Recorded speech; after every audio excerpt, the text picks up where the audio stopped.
Foxglove, Digitalis purpurea, an herbaceous plant of the plantain family, originates in temperate Europe but has since graced gardens worldwide. Names like fairy bells and witches' gloves echo its deep-rooted folklore.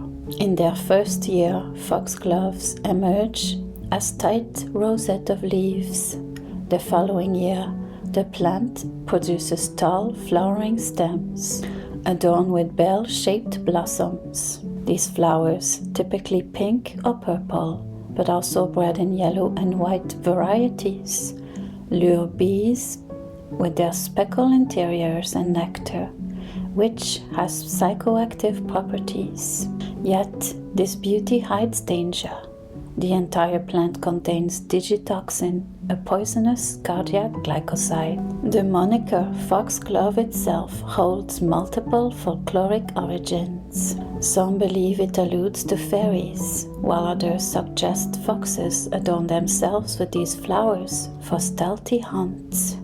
An even more intriguing theory connects it to an ancient instrument, the tinabulum, with its bell-like shape mirroring the flower's form. This rich botanical lore intertwines with tales of otherworldly beings, thresholds between realms, and the enduring belief in fairies. In the folklore of the British Isles, Foxglove acts as a bridge between the human and supernatural worlds. A bough stalk signals the presence of fairies, their arrival perhaps heralded by the ringing of the flowers themselves. Digitalis purpurea, thriving in untamed field margins, was often associated with the Goodman Croft, a space reserved for fairies and spirits. The Protestant Reformation, however, demonized such practices, leading to a clash between official and unofficial cultures. This conflict is reflected in the contrasting portrayals of Elizabeth I as both fairy queen and a figure condemning those who commune with such beings. Amidst this struggle, the unassuming foxglove and its lore subtly mirrored the larger battle over what constituted acceptable belief. The etymology of foxglove, stemming from the Anglo-Saxon glofa, glove, presents a linguistic enigma. While the fox element has led some to theorize it's a substitute for folk, fairies, this notion is no longer widely accepted. However, the flower's association with fairies remains strong across cultures. In Welsh, it is poetically called Manig Ileilen, fairy's glove, and since fairies were often dubbed the good folk, it's plausible the name evolved from good folks' gloves. Interestingly, other languages highlight the blossom's glove-like shape, gantelet, little glove in French, digitalis from digitus, meaning finger in Latin, and fingerhut, thimble in German. Folklore paints foxgloves as favor hunt for fairies.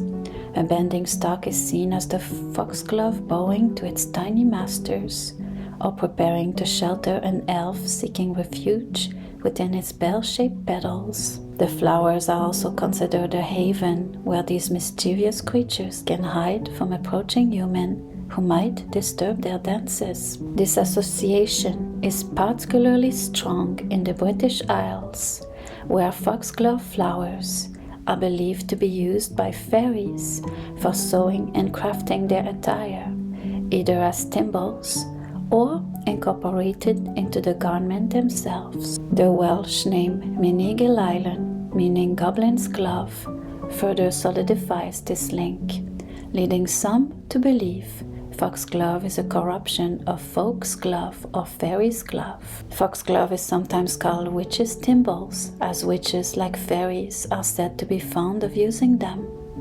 This is because witches, much like fairies, are said to be very particular about their clothing. In some parts of Scotland, foxglove is ominously known as dead man's bells. It was believed that if you heard their ghostly ringing, Your time in this world was drawing to a close. The Anglo-Saxon etymology for foxglove, fox's glofa, appears to make a mysterious reference to the fox, even though it's unclear why foxes would be wearing gloves in medieval times. However, the Scandinavian equivalence provides a clue.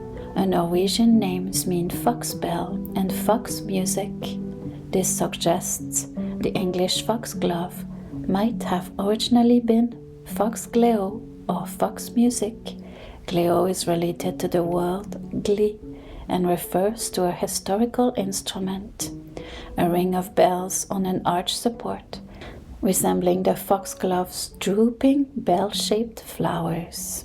In more recent times, the explanation for glove-wearing foxes has evolved into a folk tale connecting them to fairies.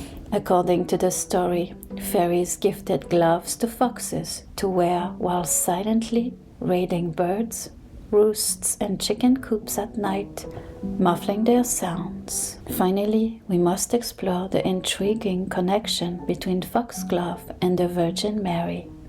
Numerous folk names for foxglove reflects this association. In French, it's known as gants de Notre-Dame, gloves of Our Lady, and doigt de la Vierge, finger of the Virgin. In Spain, guante de Nuestra Señora, gloves of Our Lady, or guante de la Virgin, gloves of the Virgin. In Italy, ditali della Madonna, Our Lady's thimble. And in German, unsere lieben Frauen Handtuch, Our Beloved Lady's gloves. While there's no definitive explanation for this connection, it's not uncommon to find links between fairy plants and the Virgin Mary. Recall the hawthorn, which is often associated with the Virgin in Catholic countries, with claims of her appearing above hawthorn bushes. Could the Virgin Mary be an alternative manifestation of the Queen of the Fae? It is a fascinating possibility to ponder.